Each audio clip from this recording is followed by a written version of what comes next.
Bonjour à toutes et tous et bienvenue à la Fondation WRP. Je suis Adeline Mézin et j'ai le grand plaisir d'accueillir cette exposition du prix IWPA édition 2020. La Fondation WRP soutient des jeunes entrepreneurs, mais aussi de nombreux artistes en leur apportant reconnaissance et visibilité au cœur de Genève, en Suisse. Cette exposition est organisée en collaboration avec l'Alliance française de Genève et avec le soutien de l'ambassade de France en Suisse. Je laisse la parole à Laure Paris, co-directrice de IWPA, l'International Women in Photo Association, qui va vous présenter cette magnifique exposition en détail. L'origine du prix IWPA est due au fait que les femmes photographes sont encore sous-représentées dans les galeries, dans les collections des musées, ont moins de commandes et sont encore moins bien payées que leurs collègues masculins. Notre objectif est donc de rendre plus visibles les femmes photographes. Nous agissons comme une plateforme et le prix IWPA est un exemple de cette promotion. Ce prix consiste à montrer les travaux de ces 9 photographes à travers une exposition itinérante qui se déplace dans le monde entier, au Moyen-Orient, en Asie ou en Europe, comme aujourd'hui ici à Genève, en Suisse. Ces 9 photographes sont sélectionnés par des jurys issus du monde de la photo qui les sélectionnent en fonction de plusieurs critères comme la force de leur proposition narrative, la qualité de leur composition et leur maîtrise technique de la photographie. Le prix récompense chaque année 9 photographes, une lauréate et 8 finalistes, dont 3 prix spéciaux, le prix Sustainable, le prix durable, le prix Découverte et le prix spécial IWPA. On verra à travers ces séries qu'elles abordent des thèmes universels. L'éducation, l'écologie, la perte de nos racines, les violences sexuelles. Si ces sujets sont universels, la question de l'angle ou du traitement dit féminin se présente et démontre l'importance de la part des femmes dans le récit photographique. Je vous propose donc d'aller découvrir cette exposition qui est composée de la totalité de chacune des séries des photographes, donc 90 photos, ce qui est assez rare pour être souligné.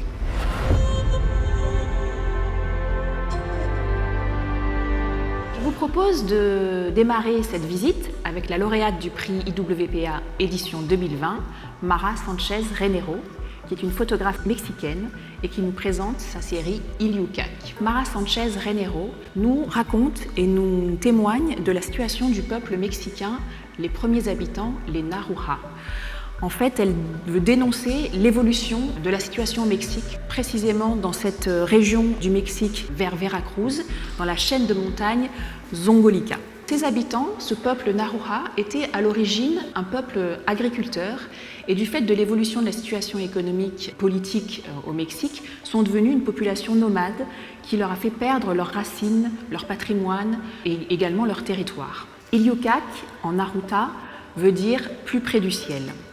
Et en fait, Mara, dans son travail, joue vraiment la frontière entre la photo documentaire et la fiction. On est vraiment dans un jeu pendulaire du visible et de l'invisible. Elle a passé plusieurs mois avec le peuple Naruja, ce qui lui a permis de créer une vraie relation avec ces personnes et d'arriver à un résultat d'une grande force esthétique.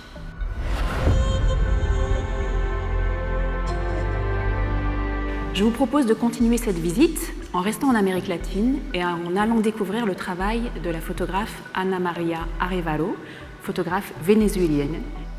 Dans cette série, Ana Maria nous présente les conditions de vie extrêmes des prisonnières vénézuéliennes. Ana Maria s'est rendue dans les centres de détention à de nombreuses reprises pour créer un lien de confiance avec ces femmes et comprendre un peu leur vie au quotidien et leur intimité. Il faut savoir que ces femmes sont enfermées évidemment pendant de nombreux mois, voire des années, et que pour certaines d'entre elles, elles sont séparées de leur enfant. On le voit ici par exemple, Ana Maria a réussi à prendre cette jeune maman qui retrouve son bébé alors qu'elle n'a sûrement pas vu pendant de nombreux mois. Ce qui est assez intéressant dans cette série, c'est que Ana Maria, comme je vous le disais, a passé beaucoup de temps dans ces centres de détention. Ana Maria elle-même nous raconte qu'il lui est même arrivé certains jours d'être oubliée par les gardiens et donc de passer la nuit avec ces femmes-là, qui, en quelque sorte, cet événement lui a permis de créer un lien vraiment de confiance. Elle a quelque part fait partie des leurs, ce qui a permis de rendre avec une grande justesse la détresse de ces femmes au quotidien.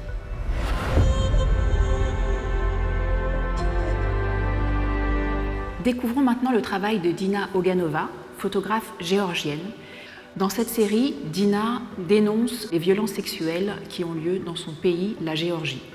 Petit pays, seulement 3,7 millions d'habitants, mais qui n'échappe pas donc aux violences sexuelles. C'est un pays aussi très dominé par le patriarcat, et donc les victimes de ces abus ont beaucoup de mal, ont peur de parler, de peur d'être reconnues. Dina a fait le choix de présenter ces témoignages à travers des diptyques. D'un côté, on a des paysages intérieurs ou extérieurs où ont eu lieu ces abus, associés avec un portrait qu'elle a, avec la technique de grattage, rendu anonyme pour finalement respecter l'anonymat de ses victimes tout en dénonçant leurs abus. Donc on a finalement dans ce travail assez esthétique le difficile chemin à parcourir pour chaque victime de violences sexuelles.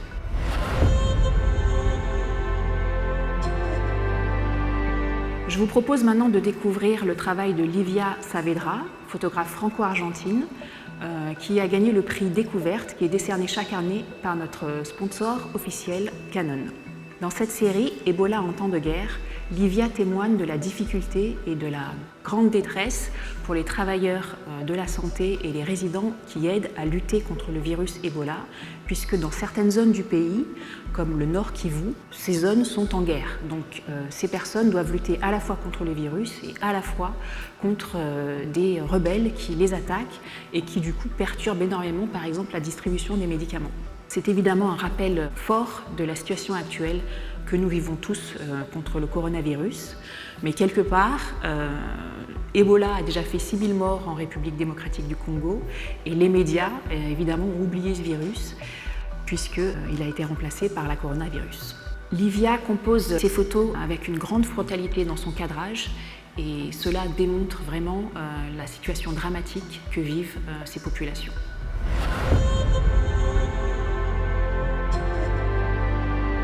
Découvrons maintenant le travail de Natalia Kovachevski qui a reçu le prix IWPA. Dans sa série Girls Education, Natalia souhaite souligner l'importance de l'éducation qui est un élément clé, une aide pour l'indépendance des femmes en Afrique. Natalia a fait cette série au Togo où, comme dans la majeure partie des pays en Afrique, le taux d'inscription des filles à l'école est loin derrière, bien inférieur à celui des garçons. Ceci est dû souvent, et pour la plupart du temps, pour des raisons économiques, éducatives ou socio-culturelles.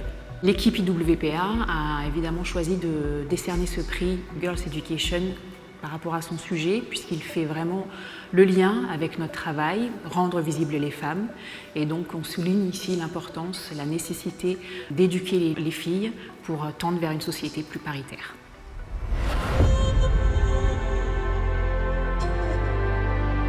Découvrons maintenant le travail de Tamara Eckhardt, une photographe allemande qui vit à Berlin et qui nous propose une série qui s'appelle The Children of Karl Braun.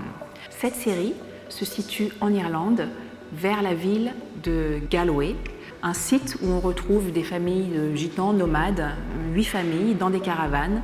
Et Tamara a choisi de se concentrer sur les enfants de ces familles-là, leur quotidien, leur errance, leur jeu. C'est une jeune photographe et par son jeune âge, elle a réussi à tisser des liens assez étroits.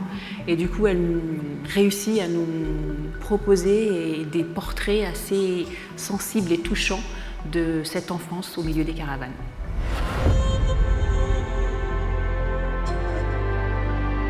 Découvrons maintenant le travail de la photographe polonaise Marta Skierska avec la série Voltige Figure. Marta, après un grave accident de voiture, choisit d'utiliser son corps, mais également le matériau de la cire chaude comme un ex-voto pour dénoncer à la fois le culte et l'oppression du corps féminin dans la société contemporaine. On remarquera que Marta situe sa série dans un institut de beauté, un espace assez aseptisé et codifié. La cire, ce matériau liquide, n'est pas choisi par hasard, c'est un rappel presque ironique avec le culte religieux. Et enfin, Marta nous explique qu'elle a pratiquement fait sacrifice de son corps, en quelque sorte, pour cette série, puisque sur certaines photos où elle a fait couler la cire sur son visage, elle a par ailleurs perdu ses cils. Donc un vrai sacrifice pour dénoncer cette oppression et ce culte du corps humain.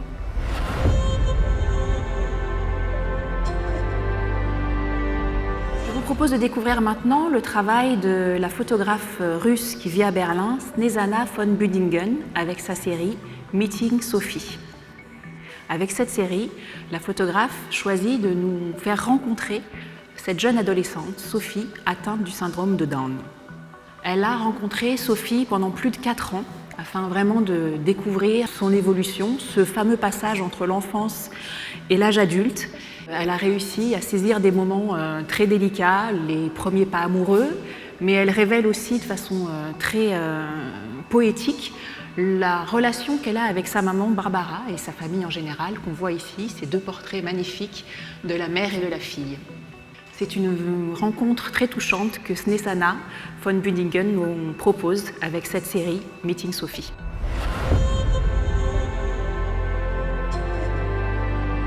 Découvrons maintenant le prix Sustainable, le prix durable, de la photographe espagnole Rosa Rodriguez, White Line.